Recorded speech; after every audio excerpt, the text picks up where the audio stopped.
సహోదరులారా, పరిశుద్ధ గ్రంథము నుండి 2వ సమూయేలు గ్రంథం 22వ అధ్యాయము. 2వ సమూయేలు గ్రంథం 22వ అధ్యాయము మొదటి 2 వచనాలు. యెహోవా తన్ను సౌలు చేతిలో నుండి తన శత్రువులందరి చేతిలో నుండి తప్పించిన దినమున దావీదు ఈ గీతవాక్యములను చెప్పి యెహోవాను స్తోత్రించెను. అతడు ఇట్లనేను: యెహోవా నా శైలము, నా కోట, నా రక్షకుడు, నా దుర్గము, నేను ఆయనను ఆశ్రయించెదను. నా రక్షణ శృంగము, నా కేడము. దావీదు జీవితములో పలుమారులు పలు సమస్యలు ఎదుర్కొన్నాడు. ఇక్కడ దేవుని స్తుతిస్తూ దేవుని గురించి ఒక గొప్ప సాక్ష్యం ఇస్తున్నాడు. ఏమని? 2వ వచనములో, యెహోవా నా శైలము, నా కోట, నా రక్షకుడు. ఆయన నా కోట. నా ఆధ్యాత్మిక జీవితములో ప్రతి సమస్య నుండి ఆయన ఆశ్చర్యకరంగా నన్ను ఆదుకున్నాడు. ఆయన నా కోట. మీరు ఎప్పుడైనా పాత ఊర్లకు వెళితే అక్కడ బురుసులు కనపడతాయి.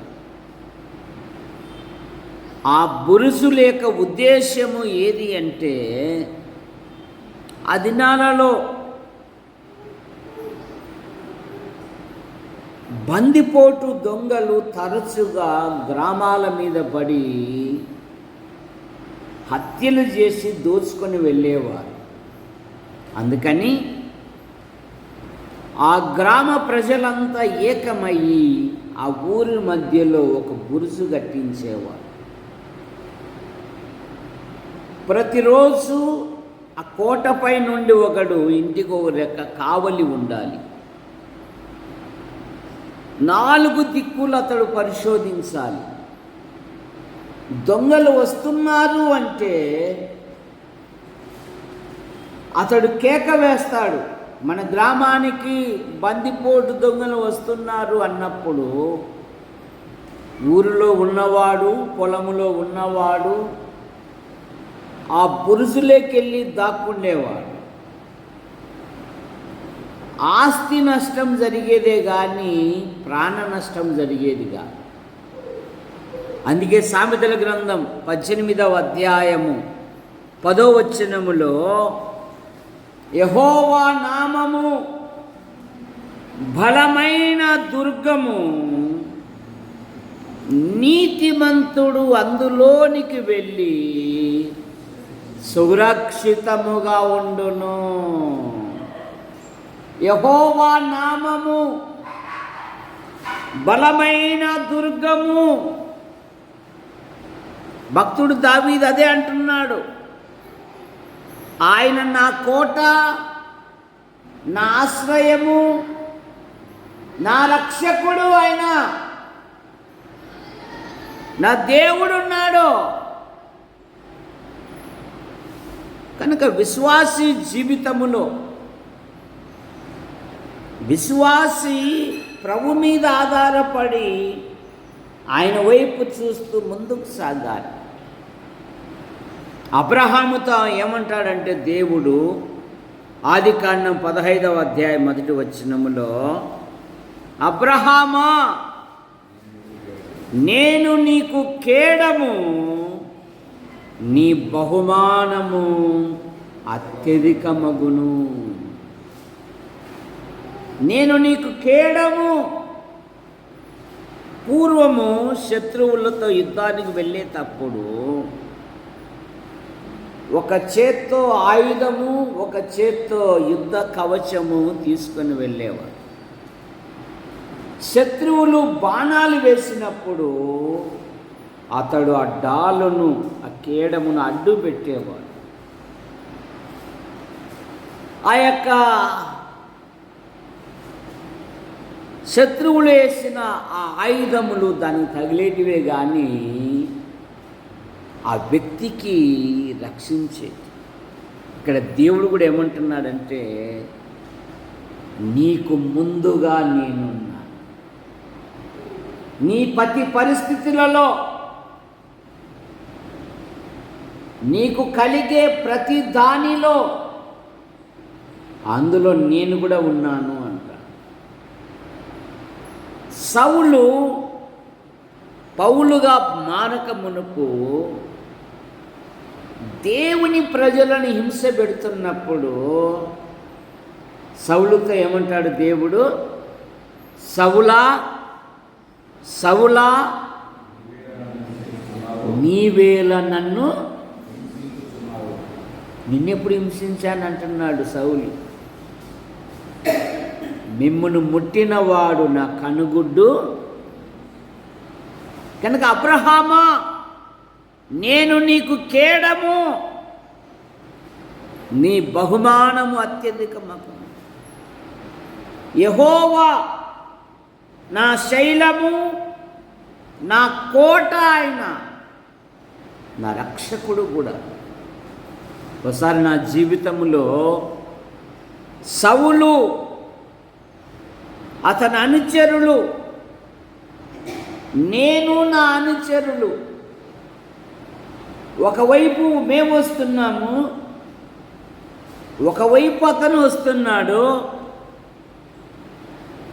సౌలు చేతికి చిక్కే సమయంలో దేవుడు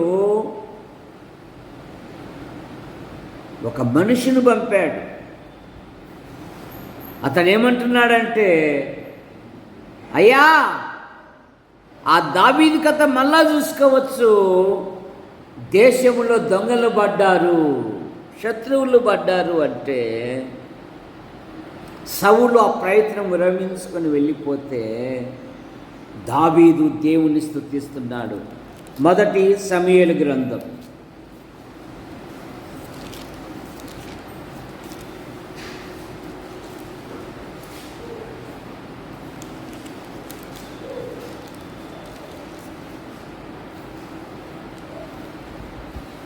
23వ అధ్యాయము 26వ వచనం. సౌలు పర్వతము ఆ తట్టుకును, దావీదును అతని జనులు పర్వతం ఈ తట్టును పోవుచుండగా, దావీదు సౌలు చేతిలో నుండి తప్పించుకొని పోవాలని త్వరపడుచుండెను.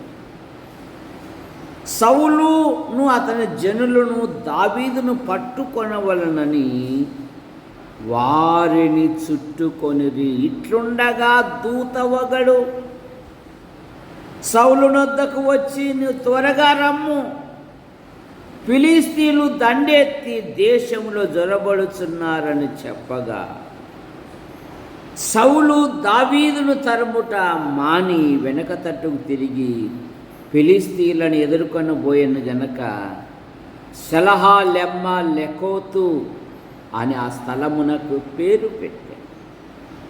అనగా భయ విముక్తి శిల, ఆయన నా కోట. అందుకే 34వ కీర్తన 4వ వచనములో, నేను యెహోవా యొద్ద విచారణ చేయగా నాకు కలిగిన భయములన్నిటిలో నుండి ఆయన నన్ను తప్పించి నేను యెహోవా యొద్ద విచారణ చేయగా ఆయన నా కోట, నా రక్షకుడు, నేను నమ్ముకొను నా దేవుడు. 42వ కీర్తన 9వ వచనం. 42వ కీర్తన 9వ వచనం. కావున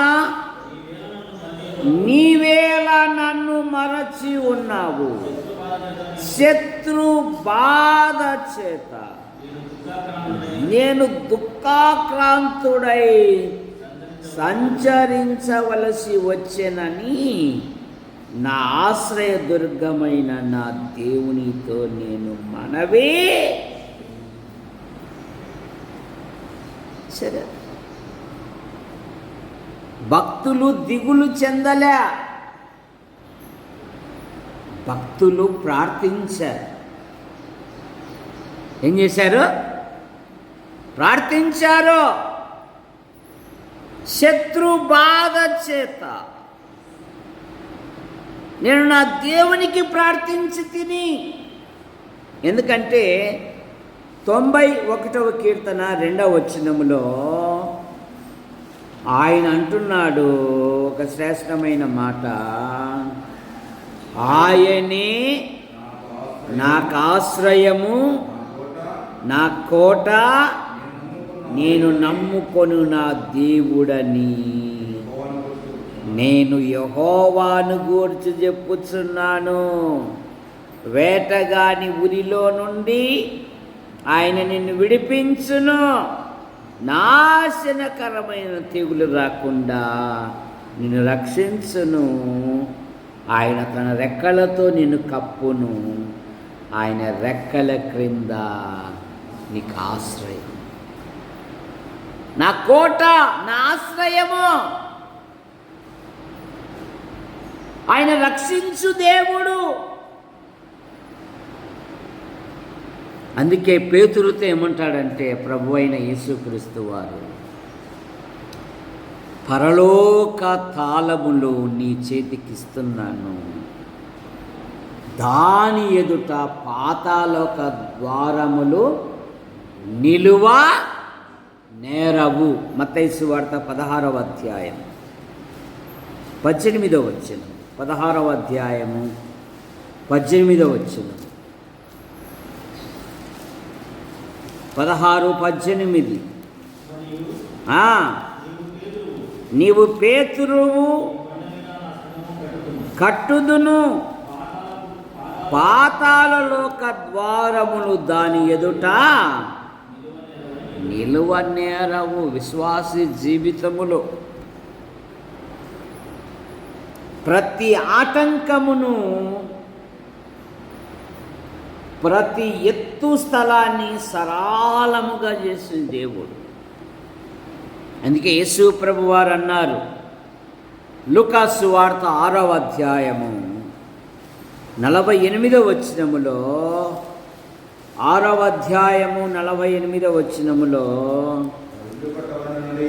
ఇల్లు కట్టవలనని ఉండి లోతుగా త్రవ్వి బండ మీద పునాది వేసిన వాని పోలి ఉండును.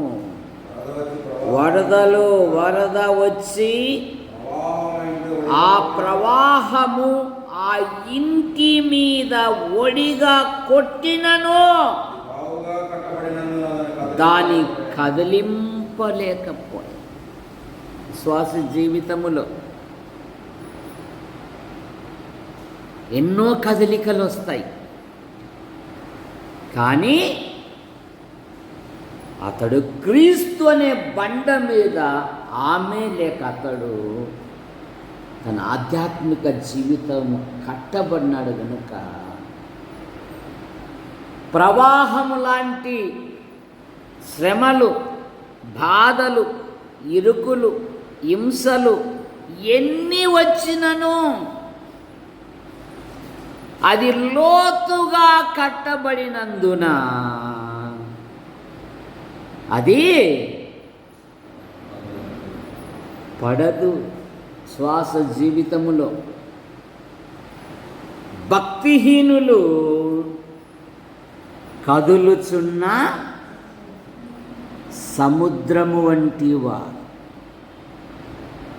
చిన్న చిన్న దానిలోకి అలిగే విశ్వాసం మంది. మా ఇంట్లో నేను బైబిల్ చదివేటప్పుడు మా ఇంట్లో నాకు పని చెప్తారు, అందుకని ప్రార్థన చేయని బైబిల్ చదవను. కానీ విశ్వాసనే. ఎలాగ విశ్వాసమవుతావు? నీ ఆధ్యాత్మిక జీవితము లోతునకు కట్టబడాలి. యెషయా గ్రంథం 28వ అధ్యాయము. విశ్వసించువాడు కలవరపడడు. 28వ అధ్యాయము 16వ వచనం యెషయా గ్రంథం.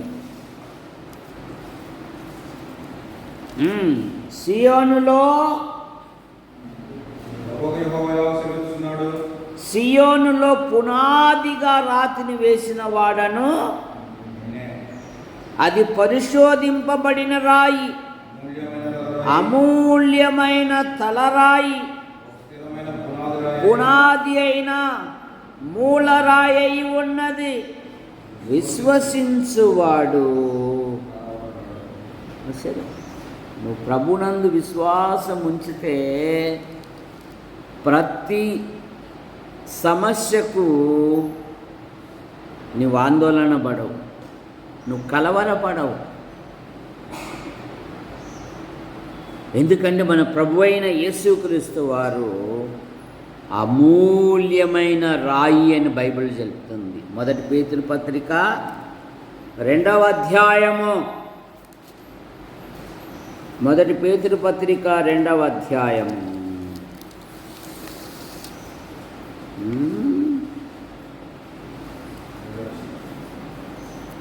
6 నుండి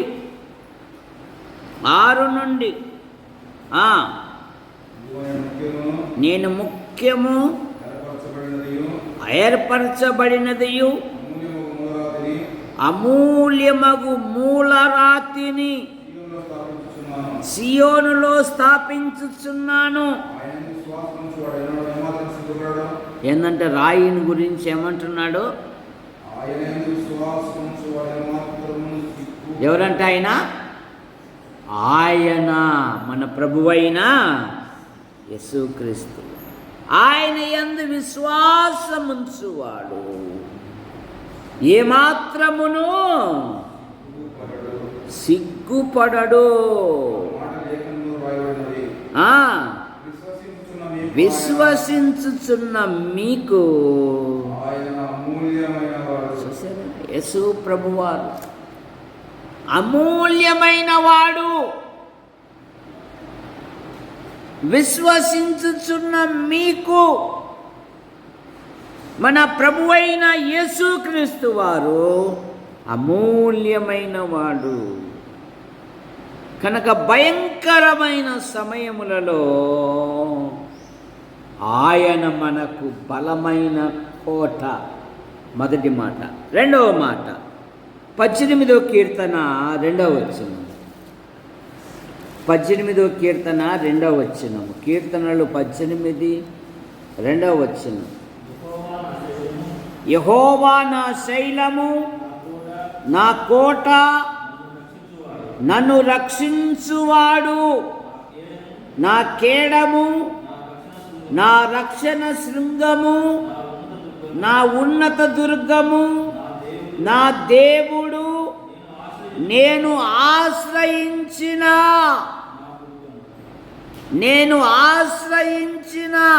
ఆశ్రయ దుర్గము, శత్రువులలో నుండి భద్రపరిచే ఆశ్రయ దుర్గము.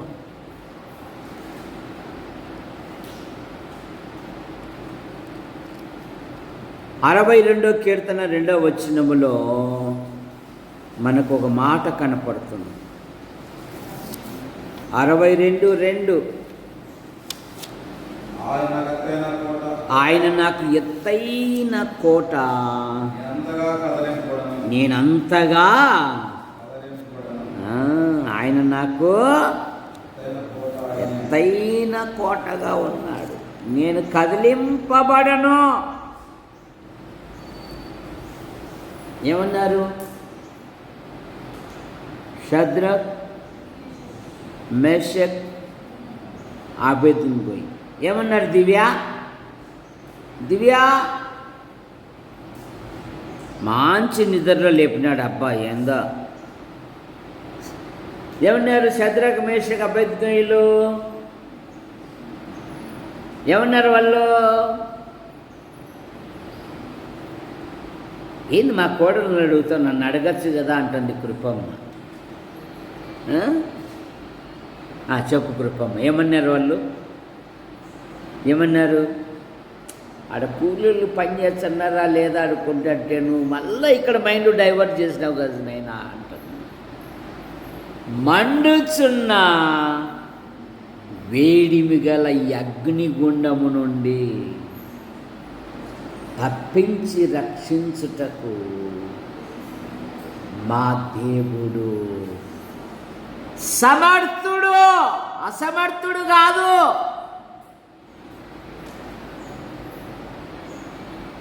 సమర్థుడైన దేవుడు. ఆయన నాకు ఎత్తైన కోట, నేను కదిలింపబడను అనగలమై ధైర్యము.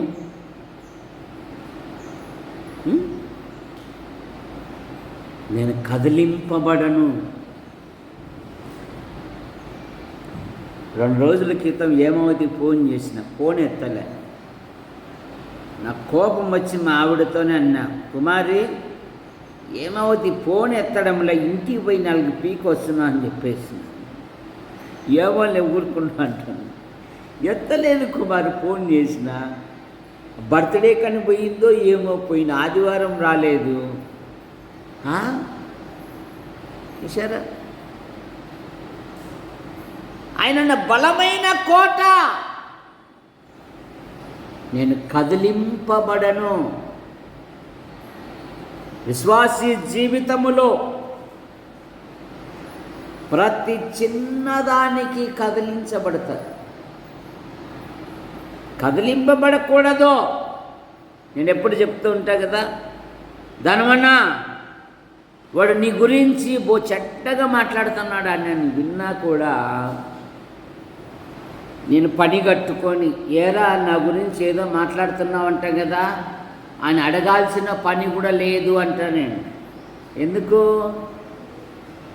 నన్ను కనిపెట్టేవాడు ఒకడు ఉన్నాడు, ఆయన చూసుకుంటాడు.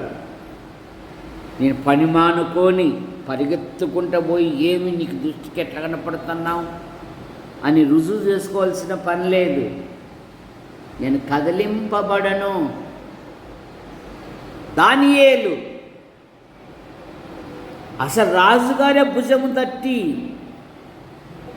ఏమైనా భయం ఇచ్చి సింహాల బోళ్ళకి పంపుతున్నాడు. అనుదినము నీవు సేవించుచున్న దేవుడే నిన్ను తప్పక, ఎందుకంటే నీ దేవుని గురించి నాకు ఎన్నో విషయాలు చెప్పావు కదా నా జీవితంలో. నేను ప్రభుని నమ్మకమునుపు నా దేవుడు గొప్పవాడు, నా దేవునికి అసాధ్యమైనది లేదు. చూడండి 6వ అధ్యాయం ఆ మాట చదువుతాం చూడండి.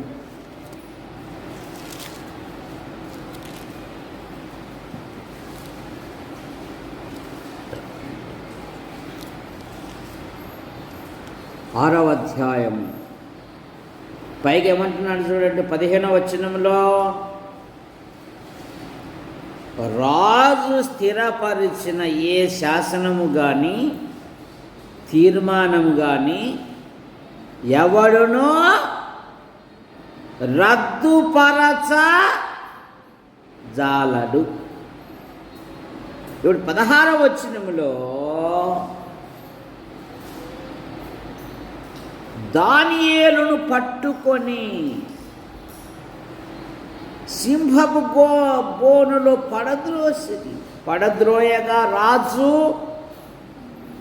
నీవు అనుదినము తప్పక సేవించుచున్నా నీ దేవుడే నిన్ను రక్షించునని దానియేలుతో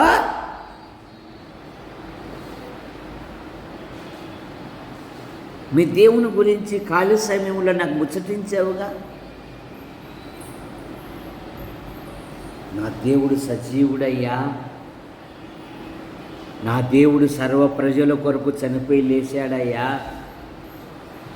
నేను ఒక సమస్యతో ఉంటే దేవుడు నాకు అద్భుతమైన విజయం ఇచ్చాడయ్యా, నా దేవుడు ఒక మాట అన్నాడయ్యా, యెహోవాకు అసాధ్యమైనది ఏదైనాను. ఇలా మాటలు చెప్పి నీ దేవుని యందు విశ్వాసం ఉంచున్నట్లుగా నన్ను కూడా తయారు చేసావు కదా. ఇదిగో నీ దేవుడే నిన్ను రక్షించును. ఒక అన్యరాజు నీ విశ్వాస ప్రవర్తనను చూసి, నీ విశ్వాస జీవితమును చూసి ఒక అన్యరాజు కూడా దేవుని యందు విశ్వాసం ఉంచి ఒక అన్యుడే ధైర్యపరిచి సింహాల బోన్లకు పంపుతుంది. ఆయన నాకు బలమైన కోట,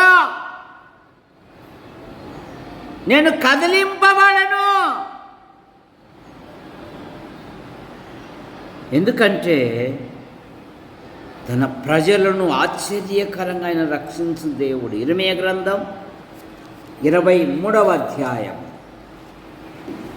6వ వచనం. 23వ అధ్యాయము 6వ వచనం.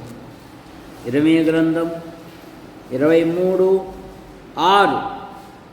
అతని దినములలో యూదా రక్షణ నందును, ఇశ్రాయేలు నిర్భయముగా నివసించును. ఇశ్రాయేలీలు దేవుని ప్రజలు, దేవుని యందు విశ్వాసం ఉంచిన వారు నిర్భయముగా జీవిస్తారంట. అతని దినములలో ఆయన యందు విశ్వాసం ఉంచిన ప్రజలు. దావీదునకు దేవుని వాగ్దానం ఏంటంటే, దావీదు ఎక్కడికి వెళ్ళినను యెహోవా అతనిని కాపాడుచూ ఉండెను. దేవుడే అంటాడుగా 2 సమూయేలు గ్రంథం 7వ అధ్యాయములో 9వ వచనములో, నీవు పోయిన చోట్ల నెల్లను. 9వ వచనం 7:9, నీవు పోవు చోట్ల నెల్లను నీకు తోడుగా ఉండి నీ శత్రువులందరినీ నీ ఎదుట నిలవకుండా నిర్మూలము చేసి లోకములోని గనులైన వారికి కలుగు పేరు నీకు కలగజేసి ఉన్నాను. నీవు పోవు చోట్ల నెల్ల. దేవా, ఈ నూతన స్థలానికి వెళుతున్నాను, ఈ ప్రజల మధ్య ఉంటున్నాను. దేవా, నీ రెక్కల కింద ఉంచుకొని నన్ను కాపాడు, నా కుటుంబాన్ని రక్షించు, నా పిల్లలు మార్పు పొందినట్లు సహాయం దయచేయి. ఈ వృత్తిలో చక్కగా చేయుటకు నీ జ్ఞానము నాకు దయచేయి. యెహోవానికి స్తోత్రం. అధికారుల అనధికారుల మధ్య నీ కృపాక్షేమాలుంచి నన్ను కాపాడు. ఎందుకంటే శత్రువుల మధ్య ఆయన భద్రపరచు దేవుడు. కీర్తనలు 27వ కీర్తన 5వ వచనం. 27వ కీర్తన 5వ వచనం.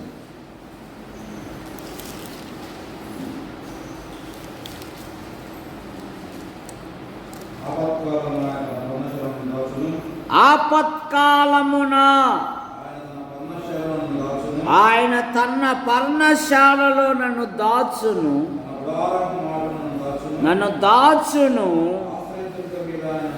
ఆయన నన్ను ఎక్కించును. ఇప్పుడు నన్ను చుట్టుకొని ఉన్న నా శత్రువుల కంటే ఎత్తుగా నా తల ఎత్తబడును.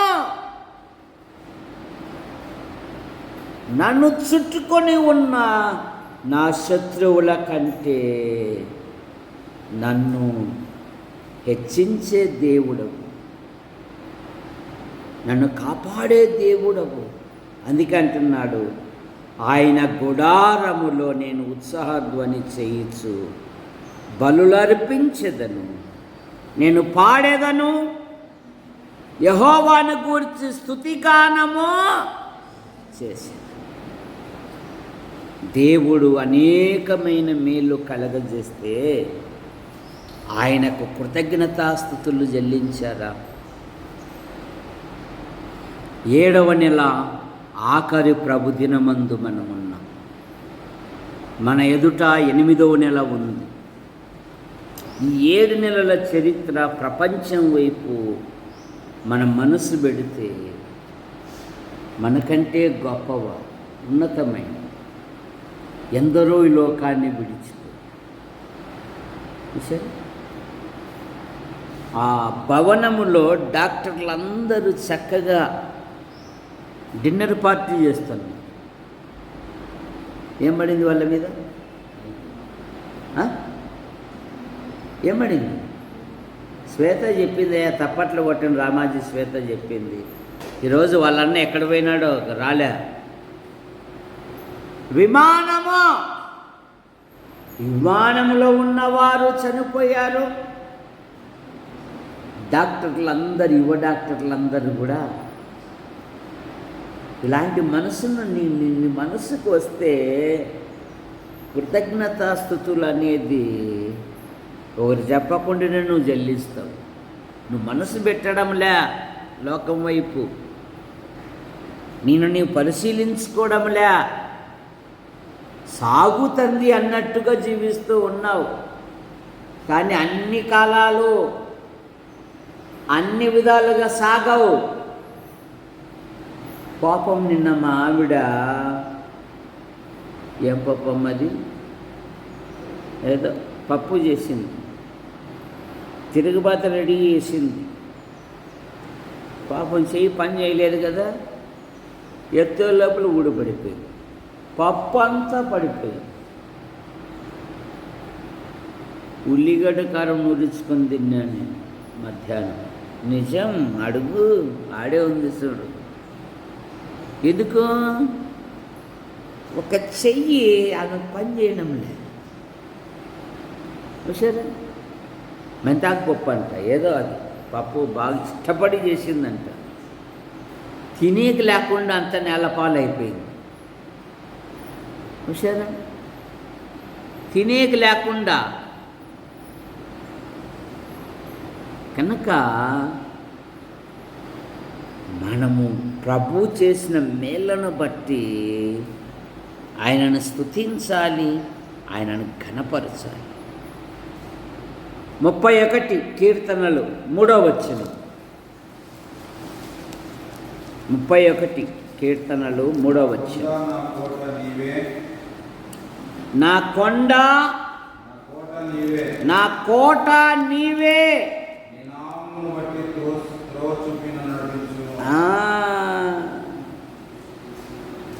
నా కొండ నా కోట నీవే, నీ నామమును బట్టి త్రోవ చూపి నన్ను నడిపించుము. నా ఆశ్రయము నీవే, నన్ను చిక్కించుకొనుటకై శత్రువులు రహస్యముగా ఒడ్డిన వలలో నుండి నన్ను తప్పించుము. నా ఆత్మను నీ చేతికి అప్పగించుచును. నన్ను చిక్కించుకొనుటకై శత్రువులు నలుదిక్కులా నన్ను చుట్టుకొని ఉన్నారు. కానీ నన్ను కాపాడు దేవుడవు నువ్వే కదా, నన్ను రక్షించు దేవుడవు నువ్వే కదా. అందుకని నా కొండ, నా కోట నీవే. ఇట్టి జనము మధ్యలో నన్ను నడిపించు, నన్ను కాపాడు. ఎందుకంటే సౌలు ఏ పని కట్టుకున్నాడు బాబు? చూడు బాబాయ్, బుధవారం ఎట్లా రావడంలే, శనివారం కూడా ఎట్లా రావడంలే, ఇట్లా అడిగితే ఇంక వారానికి 2 వారాల వాళ్ళు అసలు 2 వారాల్లో రాను చూడు అంటున్నాడు. యువకులు కుటుంబం కొరకు కష్టపడాలి, అలాగే భక్తి విషయంలో కూడా ప్రయాసపడాలి. నేను స్కూల్ బాయ్గా, బస్సు బాయ్గా, తర్వాత స్కూల్ అంతటికి, కానీ బుధవారము శనివారము ప్రార్థనలు అంటే బైబిల్ బ్యాగ్లోనే బైబిల్ వేసుకొని బస్సులో కూర్చొని చదువుకుండేవాడిని. ప్రభువా, ఈ రాత్రి ఏం చెప్పాలో సహాయం దయచి. సూపర్వైజర్గా మళ్ళా ఇక వాళ్ళు ఏం చేశారంటే, ఇదొద్దు దేవదానం, నీ ఫ్యామిలీతో ఈడే ఉండు అన్నారు. సార్, ఏదో 4 ప్రభుని బట్టి వస్తున్నారు సార్, ఆ 4 నేను పోగొట్టుకోలేను, నేను రాను అని చెప్పేసి, నువ్వు వీడే ఉండు అన్నారు. నీ ఫ్యామిలీని మేము పోషిస్తాము, నువ్వు ఇక్కడే ఉండు, నీకు రూమ్ కూడా ఇస్తాము అన్నారు. సార్ 4 వస్తున్నారు సార్, నా నెట్వర్క్ దెబ్బ తినకూడదు సార్.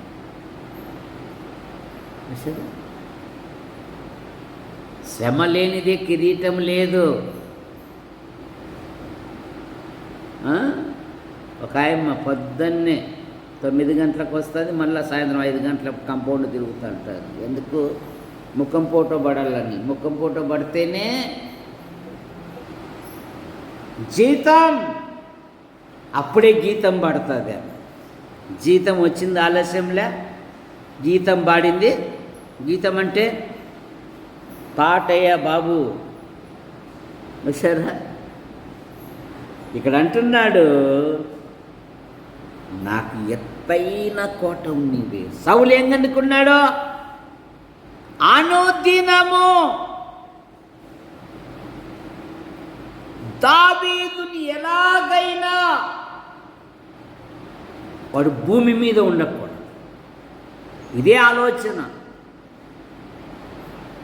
కానీ దేవుని వాగ్దానము,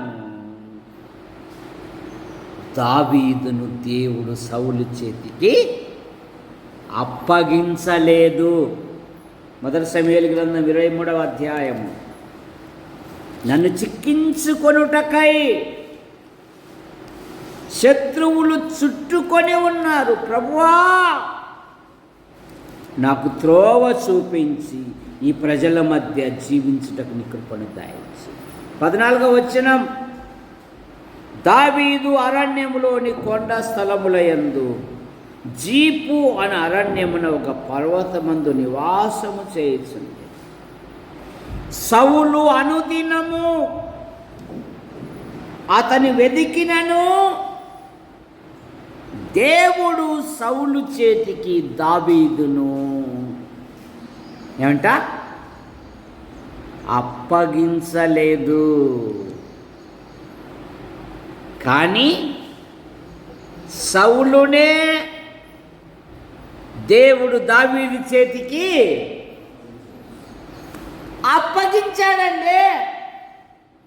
కాసు తిరకాసయింది. 24వ అధ్యాయంలోనే 10వ వచనం, ఈ దినమున యెహోవా నిన్ను ఎలాగూ గుహలో నా చేతికి అప్పగించెనో అది నీ కళ్ళు పెద్దవి చేసుకుని ఒకసారి చూడు అంటున్నాడు. నీ కళ్ళారా చూసితివే. కొందరు నన్ను ప్రోత్సహించారు చంపు అని, కానీ నేను దేవుని యందు విశ్వాసం ఉంచినవాడిని, నేను దేవునికి భయపడువాడను.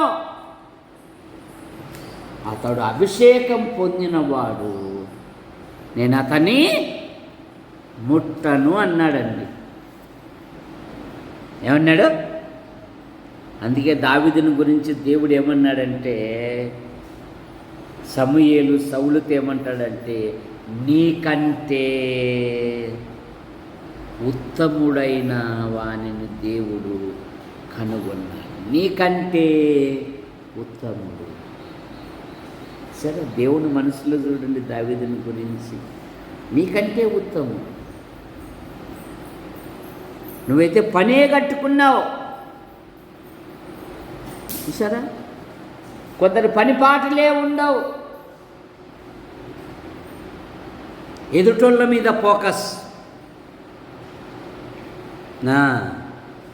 అది కాదు అడ్డ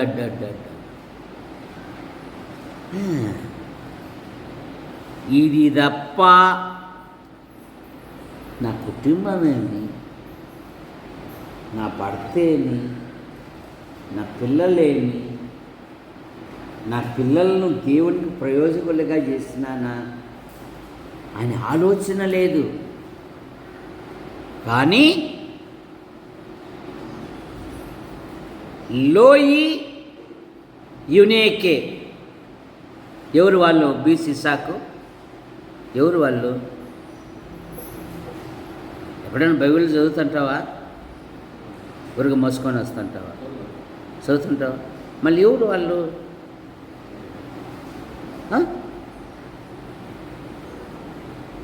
లోయి యునేకి ఎవరు వాళ్ళు?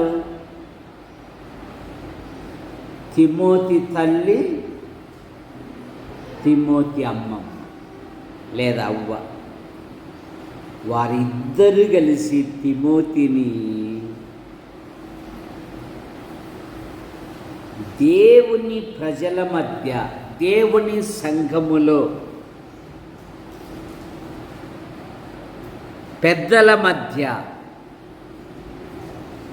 మంచి పేరు వ్యక్తిగా, మంచి పేరు పొందిన వ్యక్తిగా తీర్చిదిద్దారు. ఏం చేశారంట? మంచి పేరు పొందిన వానిగా తీర్చిదిద్దారండి. అపోస్తల కార్యాలు 16వ అధ్యాయం 1వ వచనం, పౌలు దెర్బేకును లుస్రాకును వచ్చెను. చదవండి.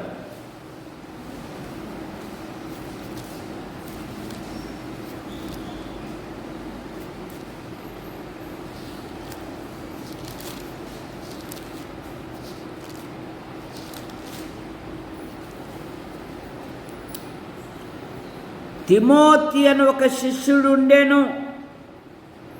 అతడు విశ్వసించిన ఒక యూదురాలి కుమారుడు. అతని తండ్రి గ్రీసు దేశస్థుడు.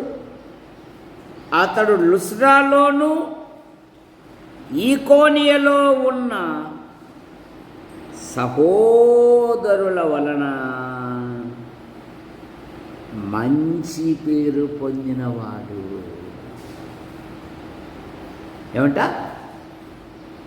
మంచి పేరు. కారణమేమి? బాల్యము నుండి తిమోతి దేవుని లేఖనములను ఎరిగినవాడు అంట. మరి మన పిల్లలు మన పిల్లలకి ఏమైనా 4 వాక్యాలు చదివిస్తున్నామా మనము? కుటుంబములు ఏమైనా ప్రార్థన ఉంటున్నదా? సరే, మానేశాం. అభివృద్ధి ఎట్లా వస్తుంది? 2వ తిమోతి పత్రికలో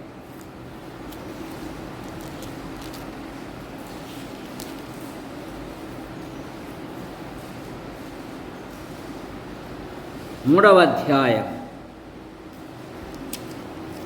14-15 వచ్చిన విశ్వాసము ద్వారా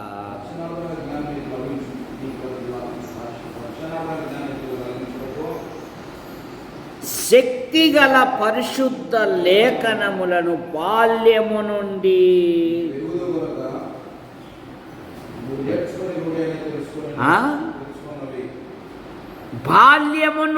లేఖనములను ఎరుగుదువు.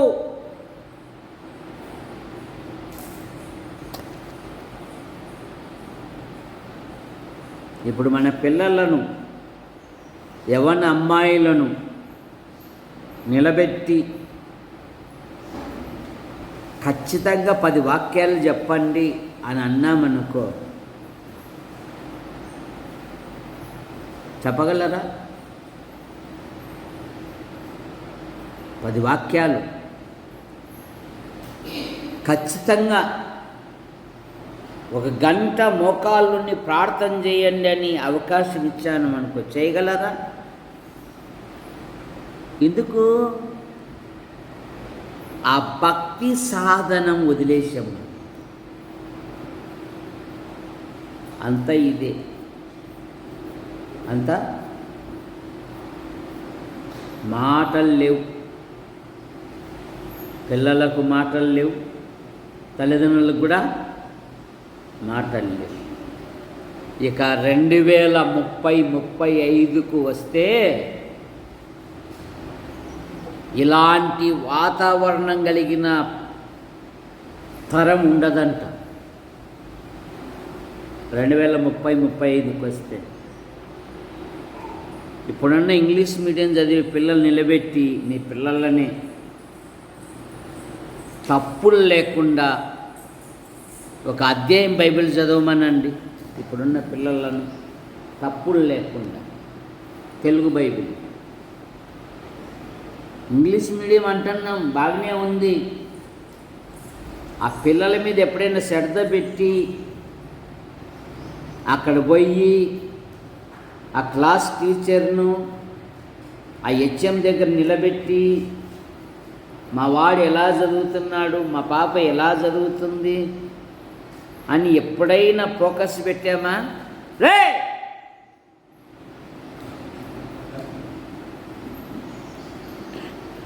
ఒక్కరు మా పిల్లోడు నిలబెట్టకూడదు. చూడు, ఫీజులు కట్టేక ముందు ఉంటున్నాం, మంచిదే, కానీ వాళ్ళ భవిష్యత్తు గురించి ఎప్పుడన్నా ఆలోచించామా? అందుకే నేను ఎప్పుడు చెప్తూ ఉంటా, అమ్మా నెలకో 2 నెలలకో మీ అబ్బాయి యొక్క పరిస్థితి ఎలాగుందో ఒకసారి కనుక్కోండి అని చెప్తాను నేను. ఆ హెచ్ఎం దగ్గర పిలిపించి ఆ క్లాస్ టీచర్ను అబ్బాయిని పిలిపించి మా పిల్లవాడు ఏమైనా ప్రయోజనకారా కాదా, ఇంత సమయం లేదండి మాకు అంటున్నారు. నీ పిల్లల గురించే నీకు సమయం లేదు అంటే భవిష్యత్తులో వాళ్ళు నష్టపోతారు. నువ్వు లక్షల రూపాయలు ఖర్చు పెడుతున్నావు, మంచిదే,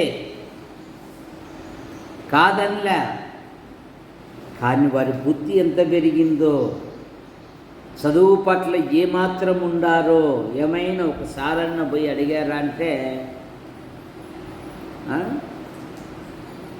మేము బొంబ, మా పిల్లలు ఎక్సలెంట్ అంటున్నారు అంట, ఎక్సలెంట్ అంట. ఇప్పుడు నిలబెట్టి 1 అధ్యాయం చదవండి అని అన్నామనుకో, సగం నీళ్ళు సగం చెమటలు వచ్చేస్తాయి. కానీ తిమోతి బాల్యము నుండే శక్తిగల పరిశుద్ధ లేఖనములను నీవెరుగుదువు. గుణవతి అయిన భార్యను గురించి ఏం చెప్తుంది? ఆమె తన ఇంటి వారి నడతలను బాగుగా చూసారు. నీకు తెలుసు, తల్లిదండ్రులకు తెలుసు పిల్లల పరిస్థితి గురించి. ఒకరు చెప్పాల్సిన పనిలే, మీ వాడు ఇట్లా అంటేనే, మీ పాప ఇట్లా అంటేనే అని అడగాల్సిన పని లేదు. వాళ్ళకి తెలుసు.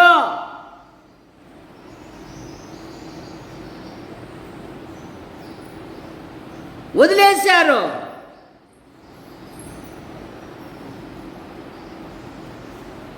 యోబు అలా వదిలేయలే. తూర్పు దిక్కు జనులలో అత్యంత ధనవంతుడు, దేవుని యందు భయభక్తులు కలిగిన వాడు,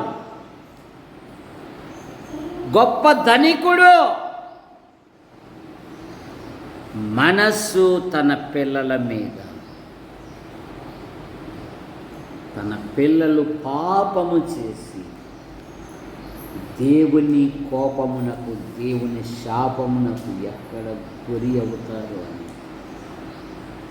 అరుణోదయమే లేచి వారిని పవిత్రపరుస్తూ ఉన్నాడు. అరని మా పాప అని నువ్వోరా చెప్పడానికి అంటున్నారు. వాళ్ళకి తెలిసి కూడా, వాళ్ళకి తెలుసు. కానీ నువ్వై పుట్టించావే, నువ్వు దొంగవైనావు వాళ్ళ దృష్టికి. కనుక మన పిల్లలను బాల్యము నుండే కాపాడుకోవాలంటే బైబిల్ ఎప్పుడో చెప్పింది కదా, నీ పసిపిల్లల ప్రాణము కొరకు నీ చేతులు, అదొక్కటి చెయ్యి. వాళ్ళలో మార్పు రాకపోతే అడుగు. ముఖ్యంగా ఈ దైవిక వాతావరణం నీడ కిందికి నడిపించు సార్. ఈ నీడలో కూర్చోబెట్టు.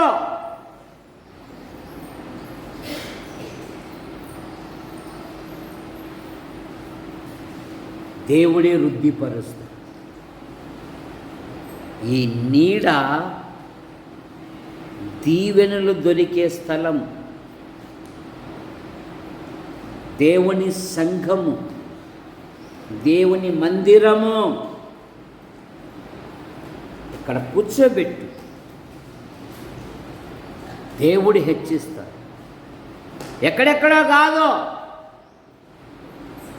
బుధవారం బైబిల్ పట్టణం, శనివారం విజ్ఞాపన కూడిక. రండి,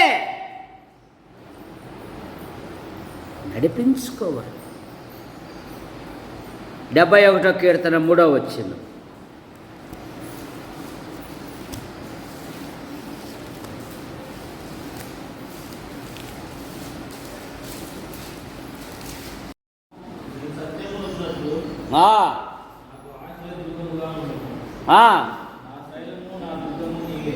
నా శైలము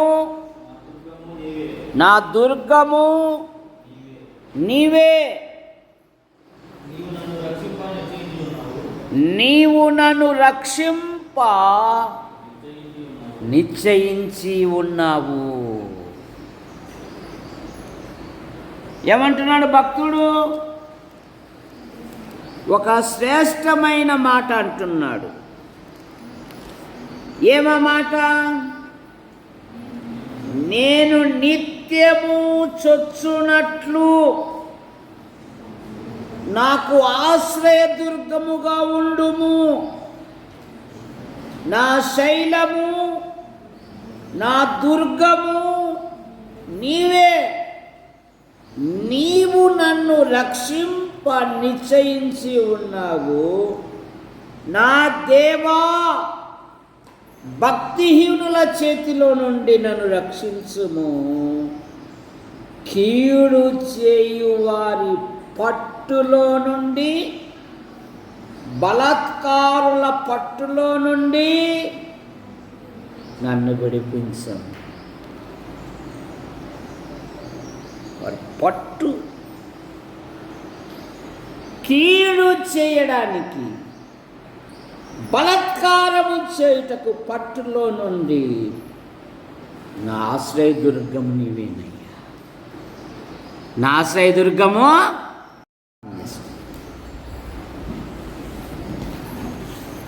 ప్రేమించిన మా తండ్రి, మీ నామాను బట్టి మీకు స్తోత్రములు చెల్లిస్తున్నాను. యాడికి క్రైస్తవ కూడిక గృహం నెల చివరి ప్రభుదినమున నీ మందిరములో ఒక్క దినము గడుపుట 1000 దినముల కంటే శ్రేష్టము. పుట్లూరు పుల్లమ్మ గారు, శాంతమ్మ గారు తీసుకొచ్చిన ఆ యొక్క మరి కానుకను బట్టి మీకు స్తోత్రములనైనా దీవించండి. ఆమెకుంటున్న ప్రతి బలహీన చేర్చబడిన ప్రతి కుటుంబాన్ని మీరెక్కలి కింద ఉంచుకొని కాపాడు. కొందరు ప్రభుత్వ శాఖల్లో, ప్రైవేటు సంస్థల్లో రాత్రింబగలి భిన్న రీతిగా ప్రయాసపడుతూ ఉన్నారు. రాజయ్య డ్యూటీకి వెళ్ళి ఉంటే ఆయన డ్యూటీని దీవించండి, క్షేమంగా నడిపించండి. బిషప్ డ్యూటీలో ఉన్నాడు, దీవించండి, క్షేమంగా నడిపించండి. సంఘములోని ప్రతి కుటుంబాన్ని దీవించండి. ప్రతి కుటుంబములో ఉన్నతమైన చదువులు చదివి ఉద్యోగం కొరకు, వివాహం కొరకు ఎదురు చూస్తూ ఉన్నారు. వారి హృదయ కోరికలు నెరవేర్చు.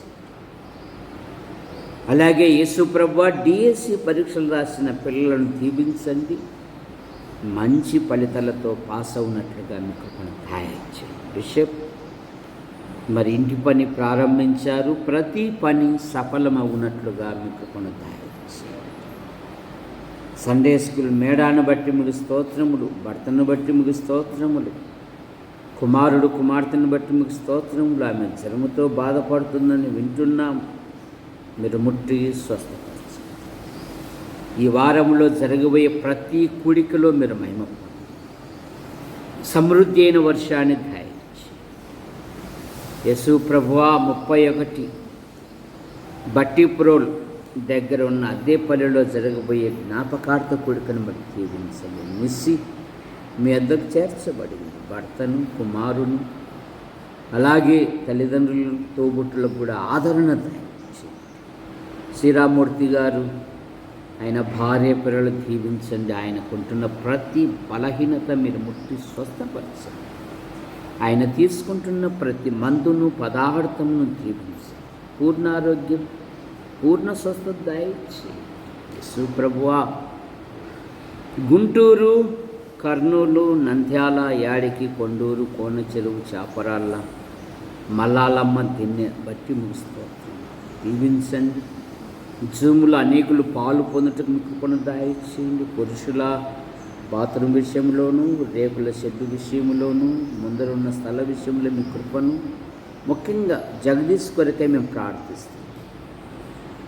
కొంత కంటి ఇన్ఫెక్షన్తో బాధపడుతున్నాడు, మీరు ముట్టి స్వస్థపరచండి. నైనా చక్కగా చూసినట్లుగా మీరే అద్భుతమైన స్వస్థత దయచేయండి. యేసు ప్రభువా యవన పిల్లలను దీవించండి.